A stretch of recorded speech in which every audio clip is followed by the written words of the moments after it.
52 Weeks to Wealth. My name is Walter Murillo, the real estate mentor. We're here on this journey to move ourselves to doubling our income and reducing our time that we're spent in work. Show of hands if you'd like to double your income and double your net worth while doing less work.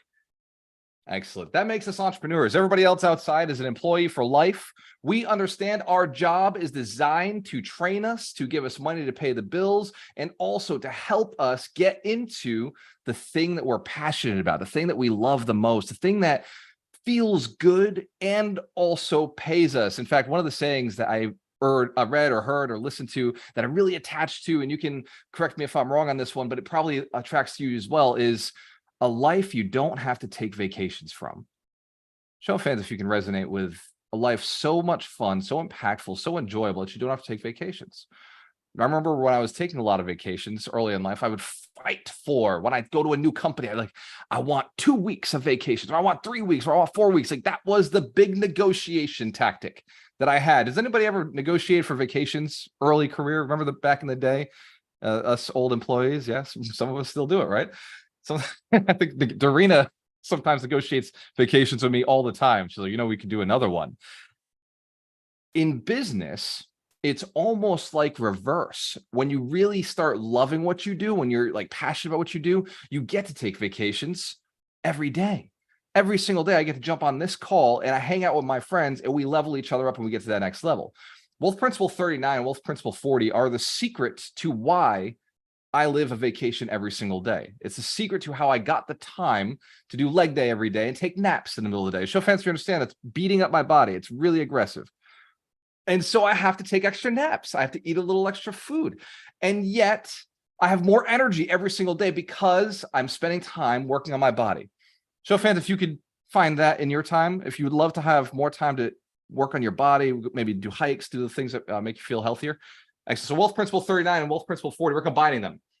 Unlike what we're going to do next year. Next year, it should be, for the most part, one principle per week, which is what the 52 Weeks of Wealth were designed to be. But this year, we've had to compress them because Dorina put the 100 Millionaire Summit at November 3rd, and I wanted to land Wealth Principle 52 on November 3rd. Wealth Principle 52 is sharpen the saw. It's reattach everything that you've learned throughout the year and start over. And start fresh and become a new person so that you can reapply all of those principles into your new life at your new level of wealth. So if you're making $100,000 and this plan, this 52 weeks got you to 250, well, you're not going to stop there. You're going to go for 500,000 next year. And that means you're going to have to look at these principles as somebody who now runs a $250,000 business moving to $500,000. So if you understand, you're a different person each year. In fact, the other saying is every level has another devil, and these principles still apply. What's interesting is as we're building a $10 million business this year, or I'm moving my equity, my net worth to $10 million rather, is I'm still working on these principles myself. Last week we did story branding. I had to go and redo my story. And last night, Alchemist Nation, we all got together and I pitched the new story. I shared the new story with the community. Joe Fancy, you were on last night's call and had a lot of fun. Give yourselves a round of applause. It was great. And that was me applying a principle. I will be applying these principles. So principle number 39 is the power of habit. Actually, it's that's principle 40. The principle 39 is how you do anything is how you do everything. This is a statement, it's a sentence, it's a principle. You can write this down. I talked really deep in depth about it with Vinny Chopra this Thursday. So if you're on Abundance Thursdays calls, then you got to already kind of see a billionaire's mindset on how this habit has changed his life. This one principle. And then the second habit we're going to talk about today is creating keystone habits. So how you do anything is how you do everything. And then keystone habits, there's such a beautiful coupling to put together. This principle grouping to me is a masterpiece, that these are back to back. And the fact that we're doing them today together is going to be a ton of work. Let me be real with you. It's going to be a lot of work, but also it's going to have a massive change on your life. Because if you change one habit, if you put the pivot point back here, it goes way up. And if you change the habits too late in life, not much changes. Show of hands if 75 years old is too late to change the habits, you'd like to change them in your 50s, like change them in your 40s. Richard Ellison's like, nah, man, I'm turning 75 like next year. Like we're gonna kidding. The point is, if you're gonna live to be 150, sure, 75 is no big deal. Half-life, no problem. But if you plan to live a shorter life and you're just like, I'm a candle in the wind, I burn out fast, I'm gonna die at 80, well, then you have to start making your decisions faster. These habits have to be set a little bit earlier. This BS that financial planners talk about, if you saved $100 per week for 40 years from 20 to 65, then you would have $1 million. But if you start 10 years later, you'd only have $300,000. Who's seen those? The compound conversations, financial planners love that story. Like, so what? Who cares? It's true. That is the compound effect. But I think it's more important to take right action in your life, not just save $100 and put it into a 401k. I think that's the lesson too many people take away from that, is like, okay, I got to start saving now. No, that's not the solution. The solution is start helping people now. Start helping people in a way that can bring money back to you in a bigger, larger cause. Start a plan earlier in your life that will lead you to a massive income. To be 65 and only have $1 million is sad. And if you're 65 with only $1 million or less, don't worry. I too acknowledge the situation you're in, and that's why we're here, is to get you out of that into a much better, safer place. Show fans, we want to help our 65-year-olds get to a better place. Hell yeah. And if they're hanging with us, I know this is people who are 80. Victor, by the way, is actually 80. Vinny Chopra will be 71 at the end of this month, the 27th. 71, and he's still doing podcasts. He's still buying real estate. He's still out there helping. So let's dive into Wealth Principle 39, because this one to me changed my life. It was a mentor of mine in 2015 who said it to me. He was on stage. His name's Dennis Cummings, and he taught Secrets of the Millionaire Mind. And he said, how you do anything is how you do everything. If you change the way you think, then you will change the way your results become in the world. You'll manifest different things. And if you do not make your bed, you've heard this one, if you don't make your bed in the morning, well, you're going to have to come home to an unmade bed. And if you start not making your bed and you come home to an unmade bed, you may start doing the same in your business. You may start doing the same in your relationship. Instead of setting up the I love you in the morning with your spouse and then leaving, like, by the way, is it okay if I share one of the secrets to keeping me and Dorina super happy? Is it okay if I go a little intimate with you? We're going to do this. Okay. Here's how I've created a habit so powerful that has made her smile every single day without almost any effort. So most of the times I sleep in a different room. I'll like sleep on a couch, or I'll sleep in I have my own bedroom, and I'll sleep separately because I'm up way later than she is, and she doesn't want me sneaking into bed at night. So around 7 o'clock in the morning, I know that's already weird. This is what makes it work for me. 7 o'clock in the morning, I'll sneak into the room and I'll be there for about 15 minutes. It's calculated. 15 minutes. I will just lay on the side of her, and her smile because it's the time she's supposed to wake up. When I walk in, she's like so happy that I've shown up. And then I sit there and I lay with her for about 15 minutes and I tell her how amazing she is. I tell her gratitudes, things I'm thankful for. I ask her what she's thankful for. And then I get up and I go to the gym. And sometimes she'll be like, no, stay. And I'm like, no, leg day. I gotta go do what I committed to do. But that one little change in our relationship, one little habit shift, has had tremendous return on investment. Show fans if you can make something special like that happen today. Absolutely. Something my father used to do for me. And my father was a tactical man, very tactical, not perfect by any means, but very caring, very loving, and very disciplined. And what he did for me as a child, I never forgot, was he would read to us every day at night. My dad worked 3 jobs. We never saw him, but we knew for certain at 8:30 at night, my dad would walk through that door, whether he'd showered or not. He would sit down in our room and he would pick up a book off the shelf and he would start reading until about 9 o'clock when we went to sleep. And I didn't really talk to my dad about this until recently, but I shared with him, I said, Dad, like, did you know me and Josh were like, that was like our favorite time? And he said, son, I had no clue. I had no idea. I just knew that I needed to make time for you guys. And I needed something that I could feel like I was contributing to your lives. And I wanted to help you read. I wanted to create some imagination for you. And he's like, I didn't know that it was something you enjoyed. I thought it was just me being a father creating like trying to install something in you, because I didn't get to see you all day. I wanted to be able to train you and give you some guidance. And me and Josh were like, Dad, we used to beg you to read the next chapter. How did you not know? How did you not know that we were like obsessed with this? And even though I didn't get to see my dad growing up, I missed him a lot of nights. I always appreciated and loved him because of the few moments that I got to spend with him. He was really present, very much there. And so Vinny gave me 5 habits that have made him extremely successful, that have made him a billionaire. And one of them was in line with this. Show of hands if you'd like to know the 5 habits that Vinny gave me. So how you do anything is how you do everything. Remember, a billionaire does it on small things, so he can eventually do it on big things. Show of hands if you understand you're going to have millions of dollars under your control and under your management.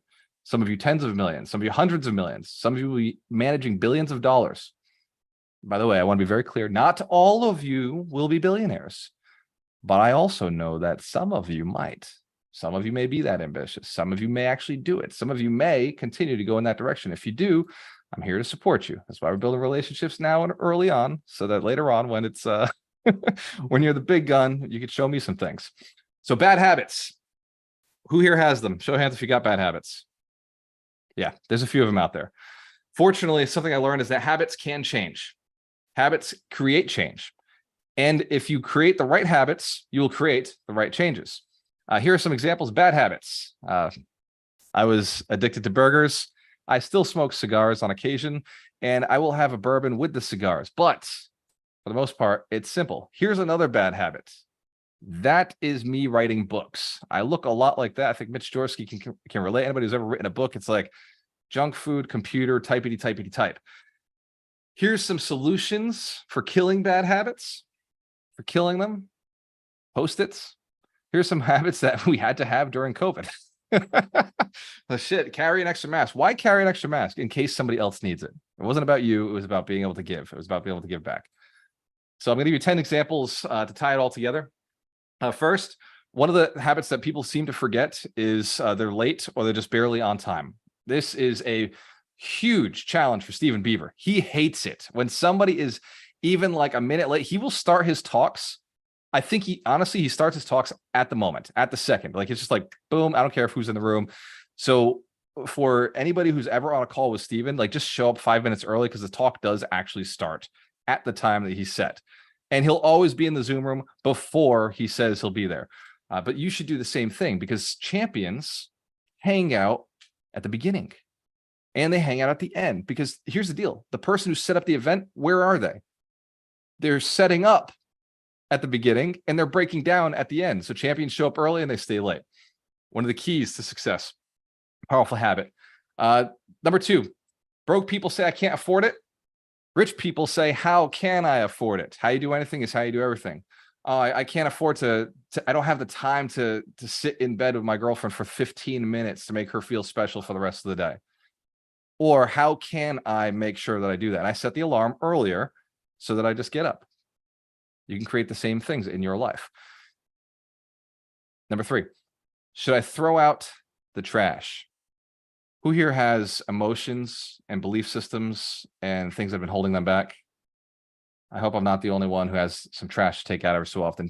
Terry Wager talks about it all the time. So you got to take the trash off the tracks, right? Get the trash out of your head. Old belief systems. Oh, I'm a person who only earns $100,000 a year. $100,000 a year is good. That's a bad belief system, by the way.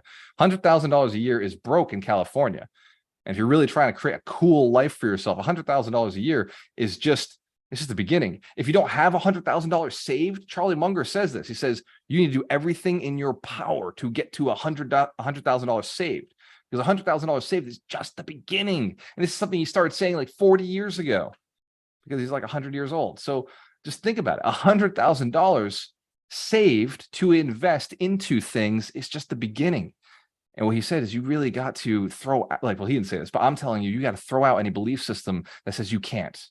Any belief system that says $100,000 is good is a failing belief system that it's just time to throw those things out. And no judgment if you're still carrying on some of the trash. Like, I got trash in my kitchen right now that I probably got to go and take out. So if you're still carrying some of those belief systems of like, oh, 100 is good, or I make plenty, or I'm helping people, I'll do it tomorrow. Like, just do it now. Number 4, what are your relationships like? Ask yourself the question. Am I hanging with the right people? Because how you do anything is how you do everything. You're hanging with friends who make you tired, who make you feel like embarrassed of who you are, or you hang out with friends who make you feel inspired. Are they making you feeling proud of who you are? Are they encouraging you to do things that are good for you, or are they encouraging you to do things that are not good for you? What are your relationships like? How do you feel with your spouse? Here's so important. Please listen to this. please, please, please hear this when I say this. If you have a great relationship with your spouse, you can have great relationships with your business partners. If you don't have a great relationship with your spouse, do not take on a business partner. You're not ready. If you have a great relationship with your children, you can have a great relationship with your spouse. You can have a great relationship with your business partners. Likely, it will transfer because you'll just understand communication and people's failures and the fact that nobody's perfect. It's same with your contractors, same with your employees. If you're noticing challenges with hiring, you're noticing that the people that you work for you, just they don't show up on time, or they say things and they don't commit, they don't get it done. Like, just think, like, do I do this myself? Like, is this something I do? Like, am I not showing up on time? Am I not doing the things that I say I'm going to do? Am I allowing this with my spouse? Am I allowing this with my kids? If I say, hey, go to bed, and they're like, yeah, whatever, I'll get to it eventually, that means I haven't created a compelling enough reason for them to go to bed on time. It's the same with our contractors. It's the same with our realtors, the people that we hire. It's the same exact thing. Have we set the context of what we expect? And if we haven't, that's us. How you do anything is how you do everything. If we do it at a small scale, we'll do it at the big scale. Number 5. You can't see my screen. Hang on. Let me go back. Number 5. Do you finish it all the way through? Do you get it done? Do you get it done on the small things? Or do you get 90% of the way done and then putter out?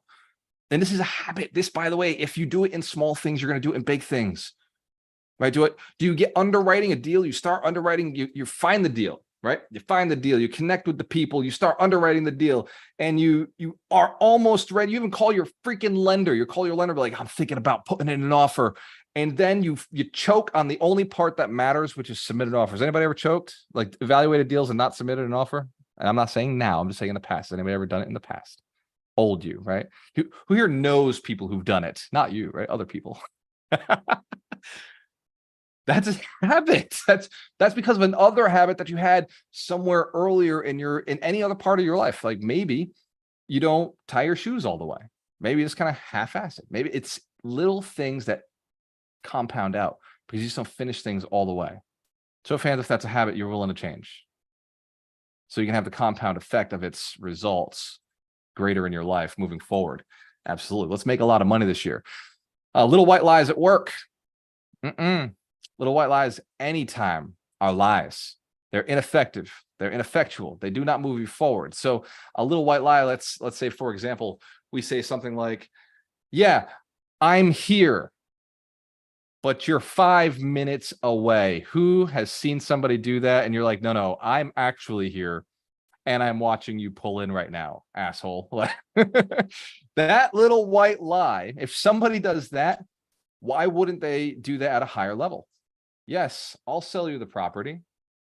I own the whole thing, but turns out their brother's on the property as well and doesn't have permission to sell it. Or, yeah, we've got the money, like capital raisers, right? Or people who are working with clients. Yeah, I've got the money, I can afford that. And then when you bring them down to the close, they don't have the money. It's in an account, it's locked up. They didn't actually know how liquid it was.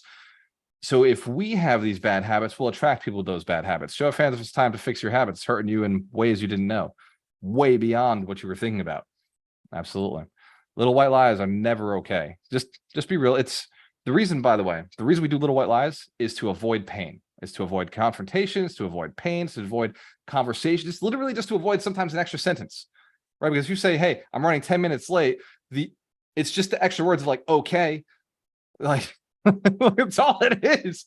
Like, what are they gonna do? You're running late. What does running late mean? You got another bad habit. You didn't leave on time. That's all we're doing, is we're trying to cover up bad habits. So if we start fixing them earlier in life, it can start saving us time, money, and resources, and bring more money into our lives. And some of us will joke that, like, these aren't a big deal. That's why you're still where you're at. That's why you haven't gotten to the next level. 7, do you overreact in general? Overreactions. And now I know every single person who's ever been in a relationship with a woman is going to be like, oh, I know somebody who overreacts.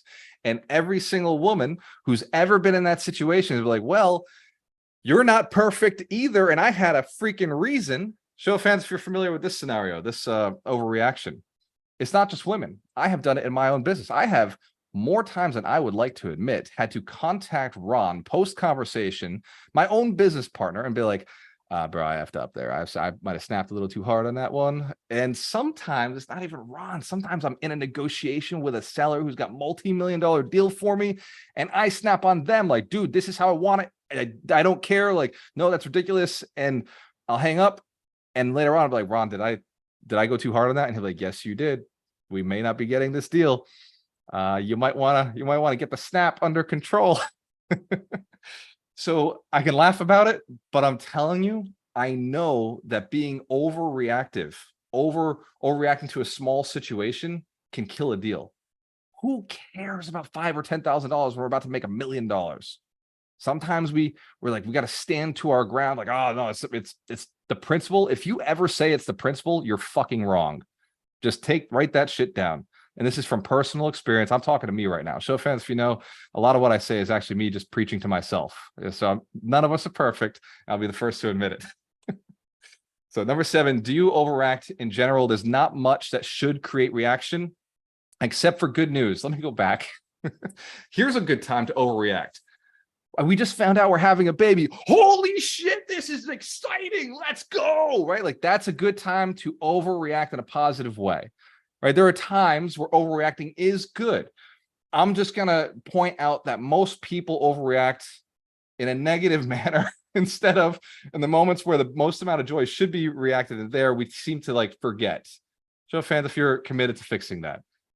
Overreact to somebody else's successes. Don't let somebody else's happiness or success just go unnoticed. Please kill that habit. Allow somebody's happiness or success or a thing they've done to be exploded to a high level.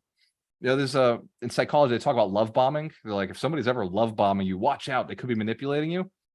I'm okay with teaching you some manipulative tactics because, listen to me, because each one of you is committed to doing every deal morally, ethically, and legally. True or true? Morally, ethically, legally. So if I teach you how to be just a better human being and build deeper connections, I'm okay with it because I trust you to use this in the right way. So just go out there and like explode positively about good things, but stop.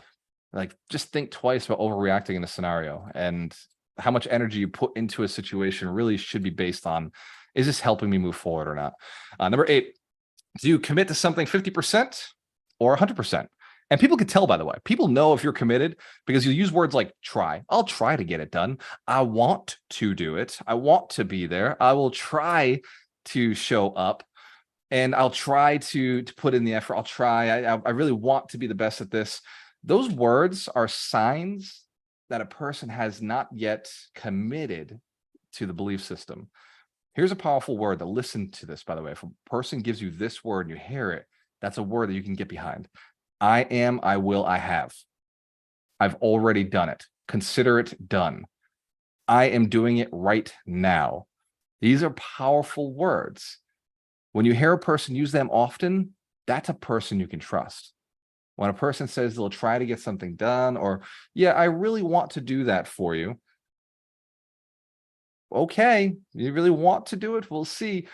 But when they're like, I'm committed to doing this. This is my thing. I'm doing this in the next 3 minutes, 5 minutes, 10 minutes, 20 minutes, 24 hours. It'll be done by deadlines, by the way. Deadlines show a sign of commitment.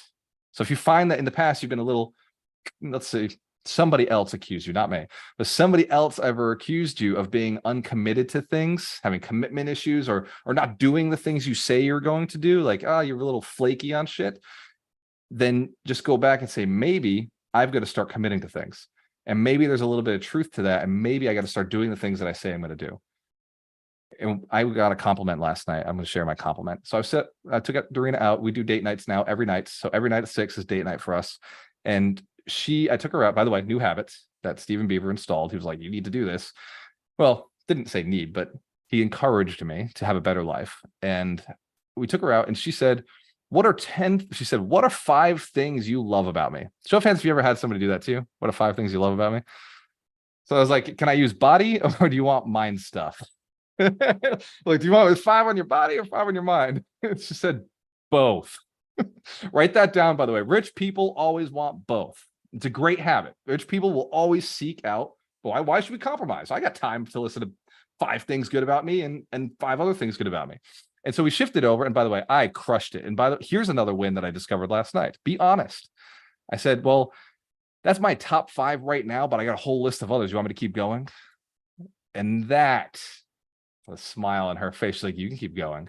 I was like, well, actually, let me shift over. Let's, because we could be here all night. And I really want to get to my turn. So we finally got back to my turn. And she's like, here are the 5 about your body. Obviously, legs were up there. Show of hands if you know leg day is paying off. Very happy.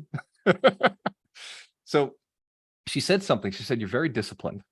She said, even the fact that you show up to the gym every single day and you work a single body part, like nobody has to do this. You definitely don't have to do it. And nobody even encourages it. This is a weird thing that you do, but you said you would and you do it. And she's like, that's so cool that you're that disciplined to always do a thing that you said you would do. Even if she's heard many times, I've been like, I kind of regret saying I was going to do this, but I do it.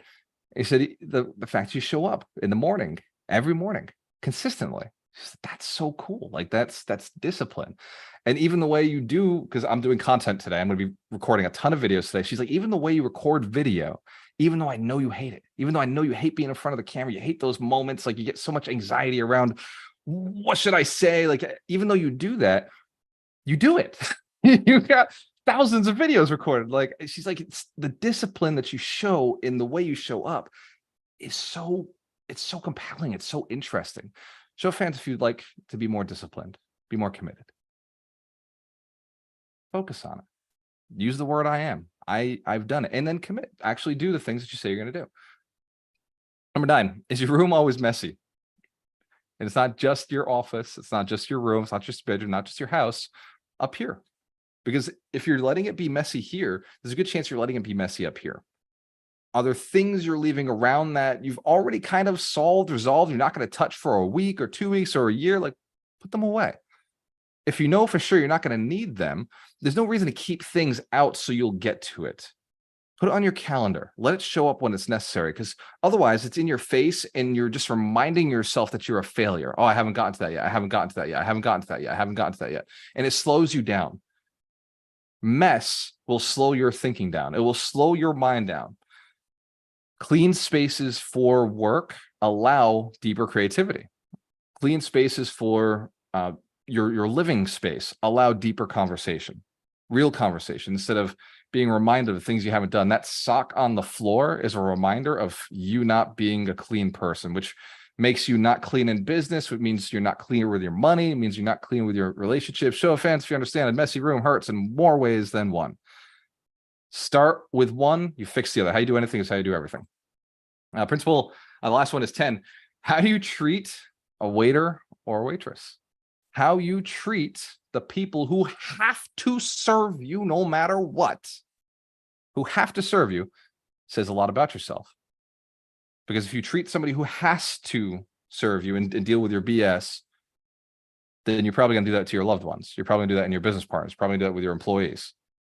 Do you treat them with the utmost respect? Do you treat them like human beings? Or you just treat them like servants, like slaves, like just people who have to be there for you? How a person, and by the way, every habit I'm showing you is also a sign that you can be paying attention to and when you're looking for business partners. These are dead giveaways of like, that's somebody I won't do business with. If I watch them disrespect staff, I'm like, oh, no way. No freaking way. Because you may pay me 50,000, but I'm going to be that staff person too. And I'm not buying into that shit. Show of hands if you know what I'm talking about.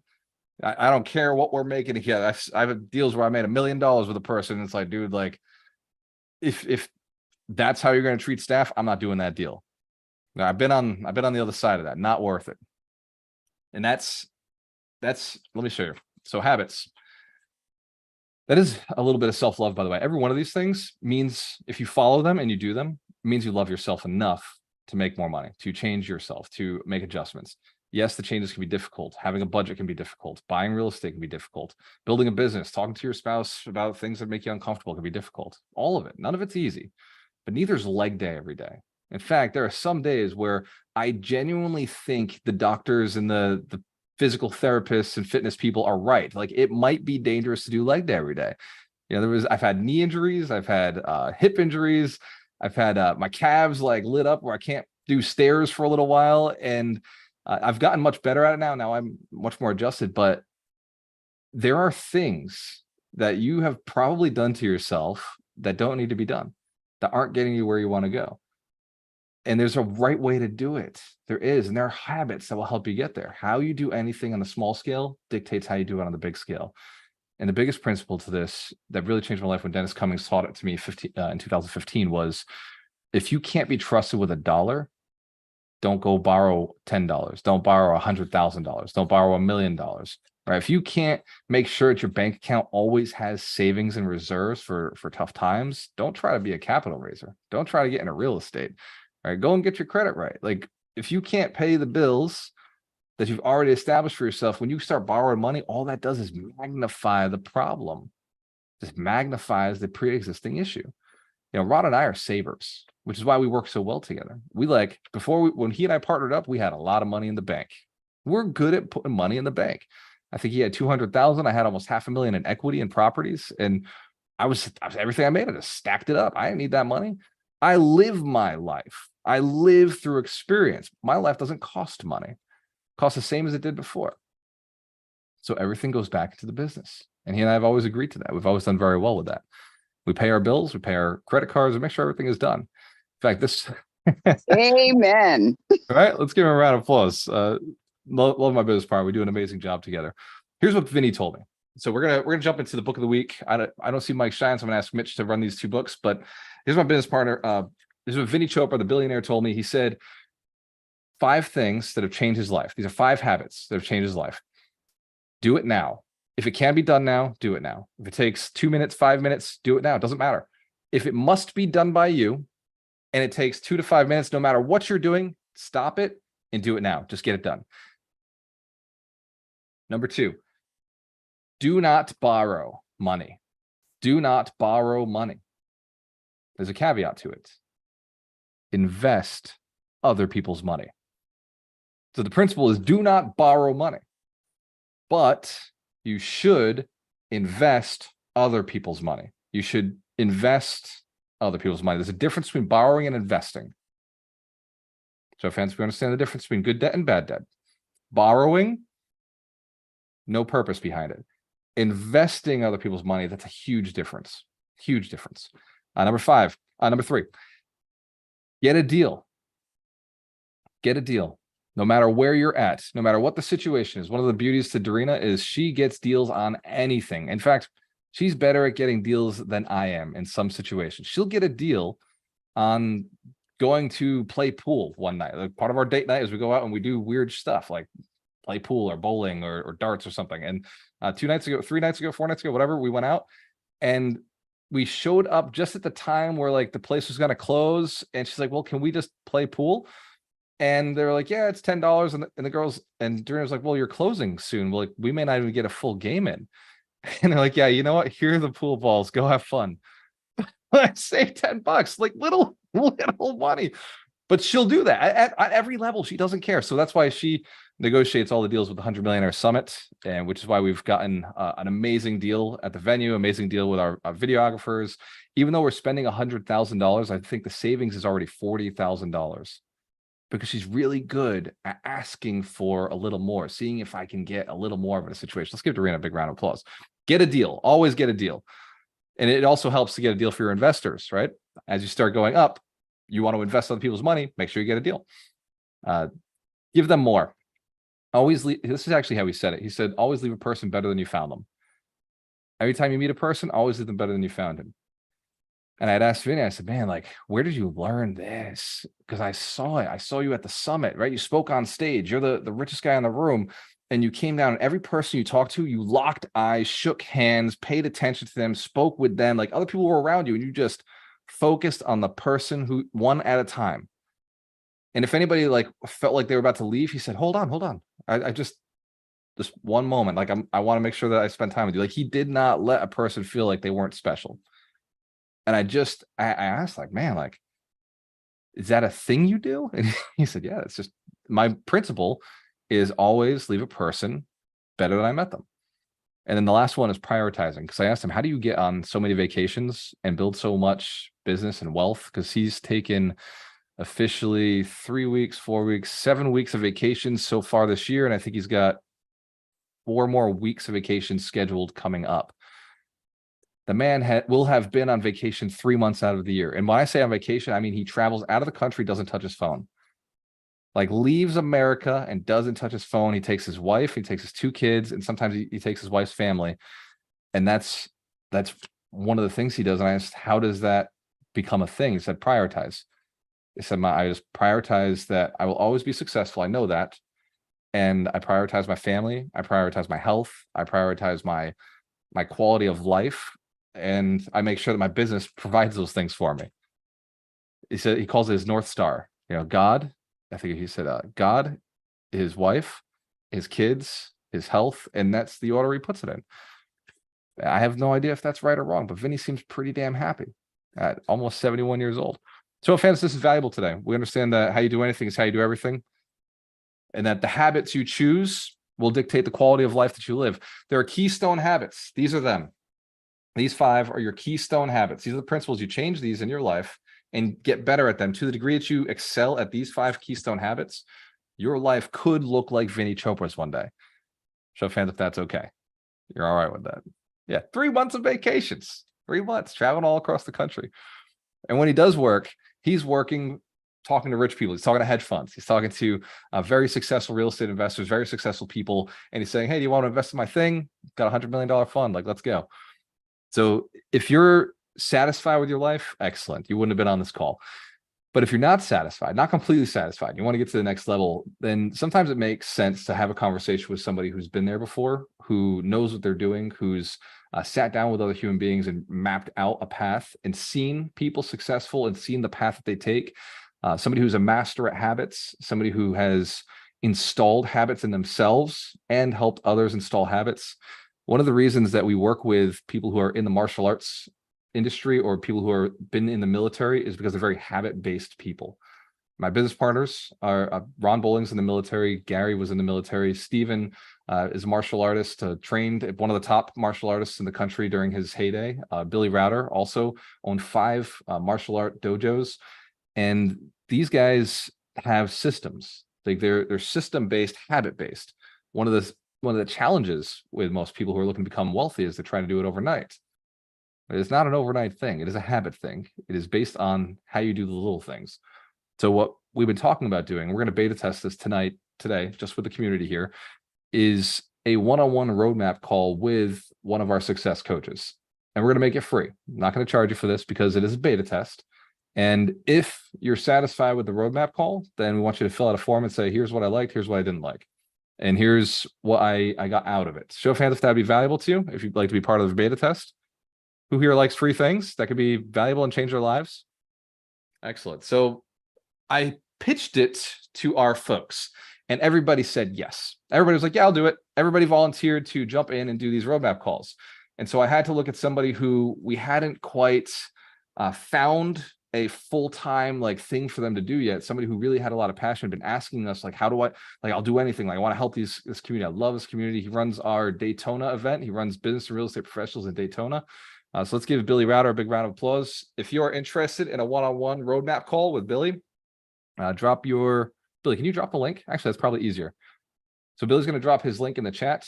And for everybody who wants a one-on-one call to see what the success path looks like for this year, this is your millionaire path. This is just looking at your business, your life. He's going to sit down with you for about 15, 20 minutes and figure out where you're at today and what it's going to take to get you to where you want to go. He is going to require that you be very vulnerable and honest. Please do not lie to him about your goals or where you're at today. Show of hands if you understand. That would help, to be honest. No little white lies out there. If you want to get a good quality map, leave your ego at the door. Nobody cares. Let me tell you something that helped me in life. Nobody gives a shit about you. It really helps. Just know that. I know when I post content and when I'm out serving, nobody cares about me. They care about what I think of them. They care about what they're about to learn. They care about themselves the entire time. I happen to be a thing in the room that is affecting their life, but they don't care about me. They care about themselves. One of the things you need to learn is that nobody cares about you. And even when we're doing roadmap calls, we're learning things about a person, we're really still does this person think I'm crazy for asking this question? Do they have faith that I'm going to come up with the right answer? Am I going to come up with the right answer? By the way, all the coaches ever on the planet have imposter syndrome. Every single one of us ever sits down at a call and we're like, dude, I don't know if I'm going to come up with the right answer for this person. Like, holy shit, like this person is a new person. I know nothing about them. And it's not until a few questions start going, we start getting a map that we start realizing like, okay, wait, hold on. My training is, I know how to do this. So the questions also help us feel a little more confident what we're doing. Show of hands, that's okay. You understand why we ask questions? Without them, we don't know where you're going. So like first, the other challenge that people have, this is a bad habit a lot of people walk around with, is they don't know where they want to be. If you haven't set a goal, well, anywhere will be okay. If you haven't truly set a goal for yourself, truly identified where you want to be, how long you want it to take to get there, what you are willing to do to get there. By the way, what you're willing to do may not be what it takes. Just want to write that down too. Sometimes people are like, I will. Yeah, I was talking with a friend this morning. I was in the gym. We were talking, and she said, you know, when I was younger, I used to actually, I won't use her as an example. I'll tell you a story I had. I used to say I would sell my soul to get on stage and play with a band that we wanted to play with. Like when I was younger in the band, I was like, dude, I would sell my soul to be able to play with like Godsmack or something. Like that was a legitimate thing that I was like, Jesus, devil, like whoever I got to talk to right now, if you could just like make me on stage with Godsmack, like that was important to me. And like that was not a necessary sale. By the way, looking back, I'm like, nah, that was crazy. Right, show of hands if you recognize that's insane. That's insane. Just be on stage with Godsmack. Who cares? I can just buy tickets. Like what is it going to cost me? 5-10 grand to get on stage with you? Like who gives a shit? Take my money, put me on stage. 50 grand, like whatever I got to pay. Like if I want that bad enough, I can get that. But back then I didn't have that awareness. So some of you are compromising things like your health, your time with your family, your happiness, when that's not what it costs to get to where you want to go. It's not what it costs. So when you're sitting down with the roadmaps, just be willing to set a goal that you believe in, that you want to do, but be flexible on how you get there. Unrelenting on where you want to go, honest about where you're starting, but flexible on the path that the roadmap coach chooses, that our success coaches choose. Is that okay? So hence we agree? Yeah, successful. Don't try to force your way through your strategy. Just let the strategy work for you. Instead of like trying to climb the mountain, maybe the goal is just you just sit in the elevator and let it bring you right up. Maybe the action step is get into the right elevator, push the button and get yourself there. Or just use the stairs, right? Sometimes these mountains have stairs on them and you should just take the easier path. Show of hands if you understand. The path paved by somebody else is usually the cleaner, easier, safer path. Yeah, we don't always have to blaze a trail. You're not Elon Musk, right? And even Elon just following NASA, right? NASA set up all the stuff. He was just like, you know what? I think there's a way for me to profit here. I'm going to go do that. All right. Mitch, you want to do these books? We can split the books. All right, let's do that. So every week we have a book of the week. There are 2 principles, so there's 2 books. Interestingly enough, these principles are very close to each other. That's why we love, I love combining them. Mitch, which book do you want to do? Which one do you like? You can do Compound Effect, and I will close it out with Power of Habit. All right, you got it. So Compound Effect, one of the powers to this book was his compelling ability to tell stories. Darren Hardy is a really great storyteller. This, in fact, is one of Darina's favorite books because of the stories. And it's a little bit on the smaller side for those of you who don't like to read long books. You can get it on Audible. One of the stories he talks about in here is weightlifting with, I think it was his dad. And they were weightlifting out in the garage. And he talks about how the weights themselves, if you don't clean and put them away and you lift with bad form, you end up with injuries. And if you don't clean your weights and put them away, then you end up with a mess and you have to do it the next day. And the compound effect of showing up every single day to the gym, lifting weights, builds a specific body part.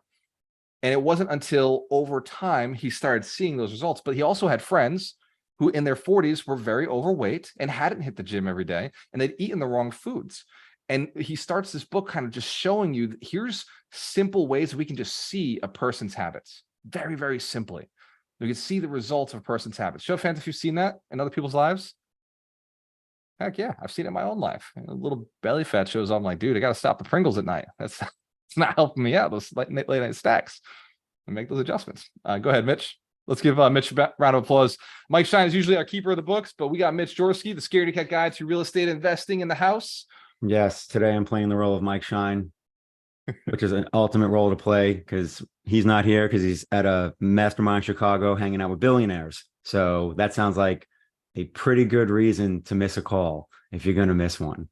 So, you know, and I guess he's using new powers of habits to continue to level up. So, if you've read Atomic Habits, you're going to probably see some similarities to the Power Habit, because at the end of the day, principles are principles. It's just really how you present them and how you go about them. So, you know, really, a lot of it has to do with what I like with this book is he talks about, he doesn't try and like eliminate bad habits. He's like, you don't eliminate bad habits, you change habits, right? There's not the, I'm no longer going to do X, right? If you just try and no longer do X, at some point you're going to do X, right? It's like, I'm not going to, whatever it is. That's what like New Year's resolutions, right? I'm not going to eat, you know, chocolate for this year. And then 2 months in, you're eating chocolate. It's about replacing habits. You know, obviously, simple ones are things like, you know, like everyone has the struggle with the cell phone, right? It's like laying in bed, death scroll, going to sleep too late. It's like, all right, well, how do you prevent that? You leave your phone in the kitchen, you get in your bed. And now when you wake up in the morning, not only are you going to go to sleep and not do the death scroll, when you wake up in the morning, you're not going to look at your phone first thing in the morning, which everyone knows is a terrible habit and we all do it, right? So it's about changing bad habits, right? And then really, he talks about keystone habits. And these are the ones that create a chain reaction. So that's kind of what you want to focus on for like really big impact with habits is, you know, obviously we'll stick with simple examples. Exercise, right? If you start going to the gym regularly, then you also notice how you start drinking less alcohol, how you start eating less junk food because you're starting to make gains at the gym and you're like, well, shit, I don't want to eat the McDonald's because that's going to offset all the work I just did at the gym. And that doesn't mean you're not going to treat yourself here and there, but overall, you just notice you have slight changes. And I mean, I can personally speak to this experience because a few months ago, I did the 75 hard challenge. I've been done with that now for a month and a half. And since that time, I've noticed that I still barely drink and I'm still eating much healthier. And I'm still actually going to the gym almost every day, even though I don't quote unquote have to anymore. So it's really just about creating keystone habits. And a way to do that is you take bad habits, you change them, and then also you just do it with consistency, right? And I don't know if, you know, they talk about like it takes 21 days or 30 days to, you know, create a habit or change a habit. I don't know if that's true. I think it takes much longer. And that's why the power of consistency and I guess discipline is so key. And, you know, Walter talked about that a bunch. And, you know, kind of what Darina said she admired about him was that discipline and that consistency. And that's what you need in order to, you know, turn these habits into keystone habits. So that line, how you do anything is how you do everything, is pretty true. So I think that really kind of is the texture of what keystone habits are. So just focus on your keystone habits. And I think that overall will make your life that much better in terms of progressing towards who you, I don't even want to say who you want to be because you're already that person, right? Visualize it. You're that person. And then you do the things that that person does. Give Mitch Jorsky a round of applause. He will be speaking at the summit. He's now the host of the podcast. The Alchemist Nation podcast is back with his co-host Andrew McMurray. So the two of them have been interviewing people. If you go on Alchemist Nation now, the first podcast is out, and you actually get to hear Mitch Jorsky be interviewed by Andrew on how he got started, how he bought the real estate that he bought, how he's buying real estate right now. It's a fascinating interview. There are other interviews that are coming up that are very interesting, including my own. I had Mitch and Andrew actually interviewed me, which was really kind of surreal to see that Alchemist Nation podcast passed on to other guys and then be on it as a guest was really badass to me. We've got Larry Steinhaus has been interviewed already. I know Stephen Bieber's on the agenda to be interviewed. I know Mike Shine has already been interviewed. So you're going to be getting to hear the stories of how these millionaires, multimillionaires became successful, how they got to where they are, and how these community leaders, why they're speaking at the 100 Millionaire Summit. These next, 76 days, all the interviews at the Alchemist Nation podcast that they're doing are the speakers at the 100 Millionaire Summit. So as we get closer and closer to the summit, you're going to be hearing the stories of the people you're going to be meeting on stage, the billionaires, the millionaires, the 100 million, decamillionaires. So let's give them a big round of applause. The guys running the podcast, absolutely amazing, tremendous value for the community. And I just absolutely am blessed to be able to see. I think the podcast runs better than me now. Like I never had a really cool song and intro, and now they got a cool intro to the podcast. So And every week we do questions. This is the most valuable part to me, is to be able to hear your feedback and where you're at and what your goals and targets are and what this principle has had on your impact on you. For everybody who is going to be jumping off and going into the world today, please go out with this intention. Change one thing about yourself. And if I could choose the most high leverage one for it to be, leave each person better than you met them. Every person you connect with, if I could choose one principle to put into your mind that would really level your life up to the next level, leave each person better than you met them. And one of the easy ways to do that is to comment on somebody's page. If you're not talking to anybody today, if you're not leaving the house, if you're just going to be in your house, comment on somebody else's page and say something positive about something they've done. And choose a different person every day for 365 days and see how that impacts the world. Just go out and be a positive state, like just leave them better than you met them. Doesn't mean doing a lot. It could just be something small. It could be creating or sharing a post. In fact, all of the speakers at the summit, all of the leaders of Alchemist Nation, I'm going to ask that you be creating a little bit more content going forward as we lead towards the summit, just sharing pro tips, sharing things that have made you successful, sharing interviews you've done with other people, sharing success tips from your clients, from your employers, or the people that are smart or above you, or people you admire.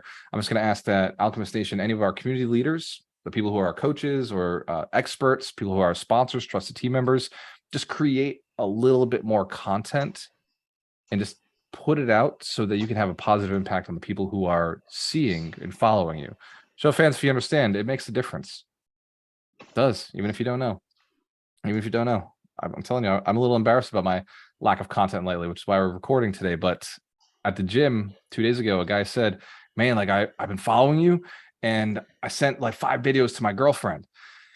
I was thinking, damn, I haven't recorded a video in 30 days. And this guy's using stuff and he's sending stuff to his girlfriend. Like, I've got way better stuff in my head right now that I should be putting out that I haven't put out.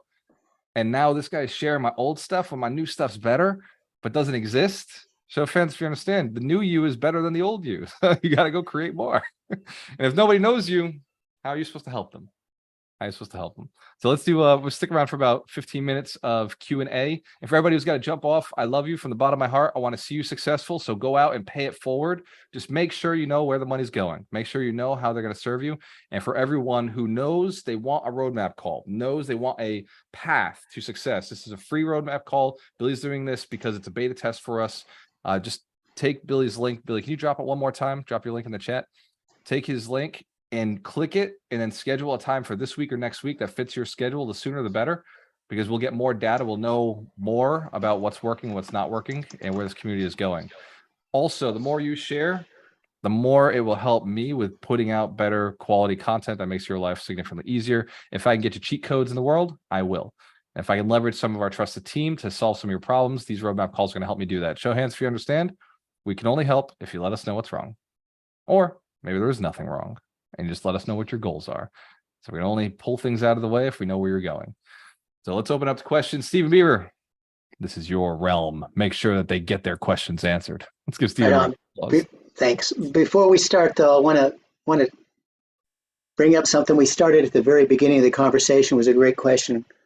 What did I get out of yesterday's meeting? And it was I got to see the bigger picture, because I'm in the trenches. I'm say we need to work on this, we need to do that. These are the things that we need to do.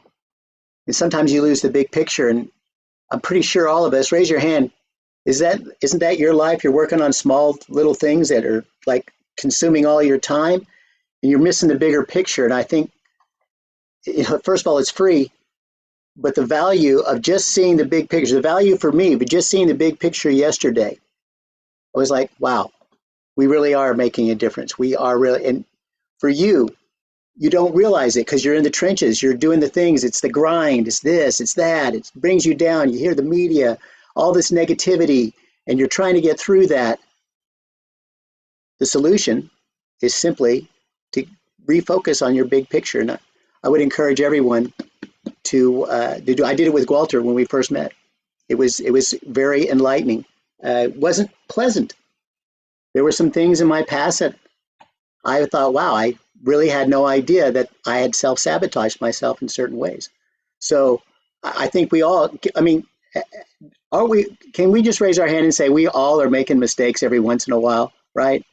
Right on. So this is just it's gonna be painful and it's gonna be enlightening. It's gonna be painful because you're gonna go, wow, I could be so much more. This is where I want to go. I'm not getting there. But it's going to be enlightening because then you're going to have a roadmap to getting there.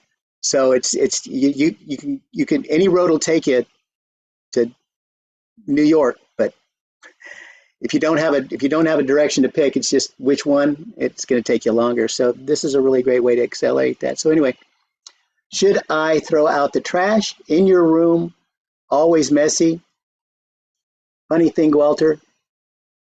Tomorrow we're cleaning the house. We have a maid that comes in and cleans, but it needs a little bit of extra touch. So anyway, so go ahead. Questions, comments, theories, hypotheses, bring it on. Mitch, you're first to unmute. You're first to talk. Yes, we're flipping the script. I'm going to ask a question for a change, because no matter how much experience you have, even in your given niche of real estate, you're always going to come across something you haven't done before and maybe someone else has. So I'm looking at a 6-unit, and apparently there's old oil tanks buried in the ground that are, I guess, on the deed. And the reason the seller's having problems getting rid of the property is because everyone that's tried to buy it with more traditional loans, the lenders are like, we need proof these oil tanks don't exist anymore. And I'm like, well, I don't really care, and I don't think my lender cares, but I also want to make sure that I don't run into any EPA problems. So has anyone ever dealt with a property? And if the answer is no, that's fine, but I figured I'd ask the room, that had old oil tanks buried in the ground. Looks like Richard has his hand up. Richard, Dina. Richard, you first, and Dina after that. Yeah, it's a big problem. Anything over 15 years old has most likely leaked. So you can get the cheapest way to figure it out is to have a core sample test around the oil tanks. If the dirt below the oil tanks is clean, then you're clean, and it's a 10 or 15,000 to remove it. If it's dirty, it could be 30, 50, 100,000 to remediate. Okay. So do a contingency on the successful oil tank study and or removal. Awesome. Right Appreciate on. it. Big round of applause for Richard. That's the teamwork right there. Dina, you're up. Yes, we had one in our home in Winter Park, and what we did was I contacted the utilities there in Winter Park and told them about it, and they said, if you dig it up and take it away, we'll give you a credit. So I got a credit toward getting it's called a hot water heater on demand. So I got a deal out of it. So you might be able to get some kind of deal. I don't know the cost of moving 6. I only had to move 1. So yeah, we went ahead and did it. But I can tell you one other thing too. The oil underground gives you the most beautiful heat. You know, you get really nice heat. So in your home, is what I'm saying. All right. So Yes. that was my experience. Awesome. You guys are Right. awesome. That was Right on. awesome. See, and this is why you ask questions and leverage the community, people. Mhm. Nice. Thank you so much. Roland, you up, and then actually I have a question for Billy, so hang on it. But go ahead, Roland, you first. Yeah, so I wanted to touch on something Galter had spoken about yesterday, where he indicated that the market is going to remain flat for the foreseeable future. And as a property manager, I'm a licensed real estate agent in the state of Florida. And so we had our Florida Real Estate Conference this past week. And so they do a lot of analysis, and they talked about specifically why the numbers, why it looks the way it is. Even though interest rates are high, you have a low, you have very, very, very, very low inventory.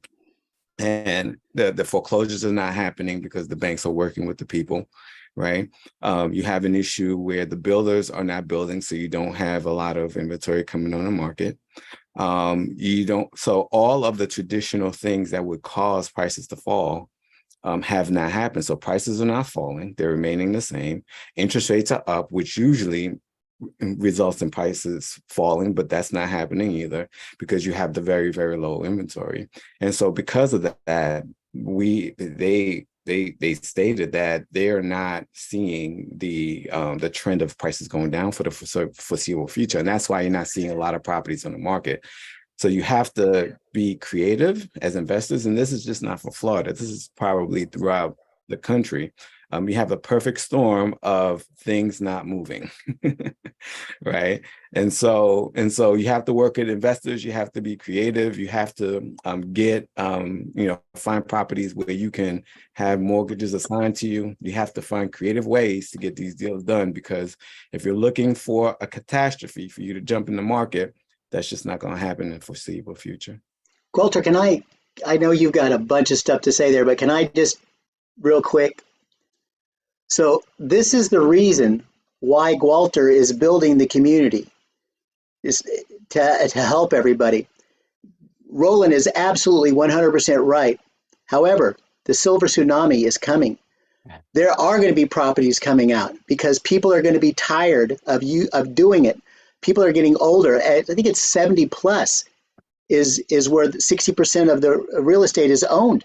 And these people are tired. They just want cash flow. They just want to enjoy their grandkids, go on vacations, do the things that they've always dreamt of doing.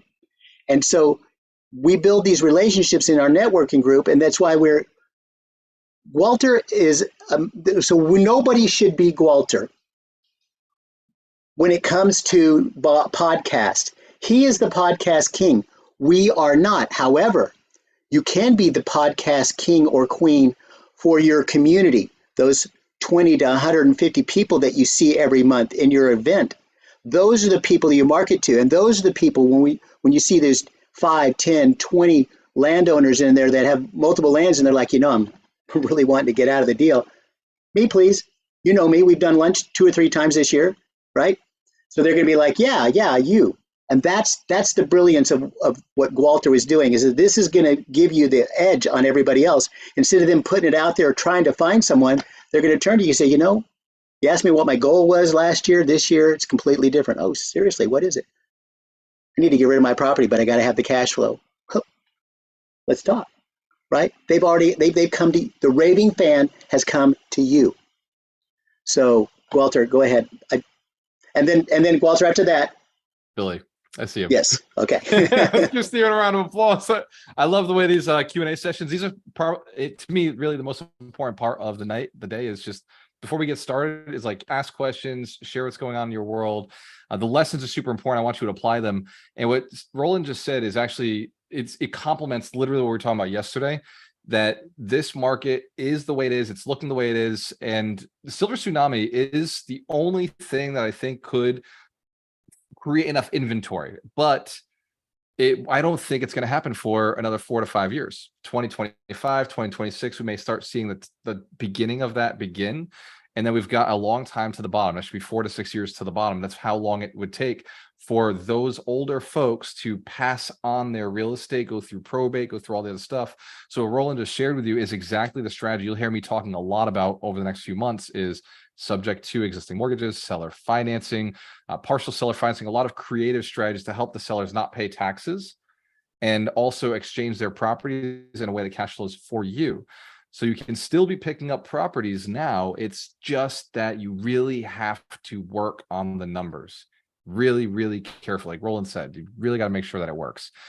And I'm very excited about the next few years, because the most important thing you can do now is build relationships, build community, help those landlords, because they will let go of that property at some point. The silver tsunami, build relationships with those who have silver hair, right? The baby boom generation, build relationships with the people at the end of it. The people in their 70s, people in their 60s, add value in any way that you can, build communities, do bingo nights, like whatever it works in your community. Those are the people who will be letting go of property and are looking for passive income as well, and be most interested in somebody who's interested in them, because a lot of their family and friends are out of the house, dead, or not paying attention to them. This is a very important group. These are the elders of our tribe and our community as a nation, and they are not being taken care of or respected. And that's our responsibility as a community to go out and help them, respect them, take care of them. And so that when they're ready to pass on their properties, they know they're in good hands. This makes sense. It's a moral, ethical duty for us to go out and serve the generation that I think is being forgotten about. That is, because Generation X is so busy taking care of their kids. Because the millennials have all come back home. I'm kidding. Not kidding. No, it's a very real statistic. So go ahead, Billy. No. First, let's give Walter a really big round of applause. So, Billy, so Walter and I know you, but most people don't. And lot of them may have done the roadmap call, but they haven't done it in a long time, or they don't even know what a roadmap call entails. Just briefly, well, tell them a little bit about yourself and then what the roadmap call really is designed to do and for. No, absolutely. Thank you again for the opportunity to talk a little bit. A roadmap call for me is everything. You know, as entrepreneurs, we're very busy. A lot of times the path to get from point A to point B can be overcomplicating. We could be overwhelmed with exactly how to get from point A to point B. So what we're doing is we're creating clarity for you, right? We're hearing your story. We're hearing exactly where you are in your business. And more importantly is where you want to go. You know, a couple of people on today's call, we talked about like a GPS, right? Like we have to have a future destination, but we also need a clear path to how to get there. Without that, we are confused. Confusion leads to chaos, which crumbles your business. Clarity leads to confidence, which creates cash flow. So having that confidence, having the, what do I do next? It gives you, the business owner, the entrepreneur, more conviction and confidence on what to do next. It gives you the motivation you need.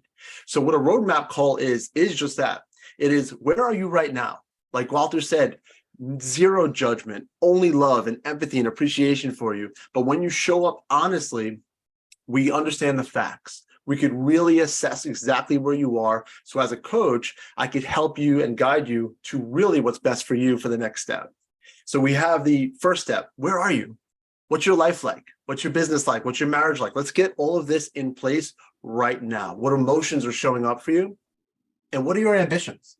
Where do you want to be in 90 days, 6 months, a year, 2 years, 5 years? Where are you looking to go? And what happens is, and I mentioned this in the chat before, when your actions meet your ambitions, you amplify your achievement. But we need to know what actions to do. That is super, super critical, because a lot of times, if we do the wrong thing at the wrong time, we get a result that we're not really in alignment with. I hope that resonates with everybody, right? So this is just a roadmap call. Think of it as clarity. It gives you a breath of fresh air of, you know what, I'm not alone.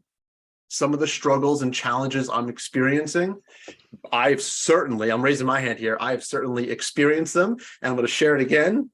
I'm still experiencing them, right? And that's the idea. We have the tools, tactics, and strategies to break through our limitations that we're currently experiencing. And that's why I love them. That's why I'm a roadmap giver. But let me tell you, I also jump on roadmap calls for a coach. I talk to Walter, talk to Steven. They assess where I am, and we're talking about our goals. This is something that should be an absolute habit. And one last thing I'd love to share with you. It's a beautiful quote. And to be honest, I forgot where I heard it. So it's not mine. I don't want to take credit.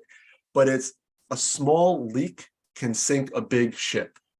So getting clear on some of the habits that we're doing that are in alignment, that are pushing us forward, is everything.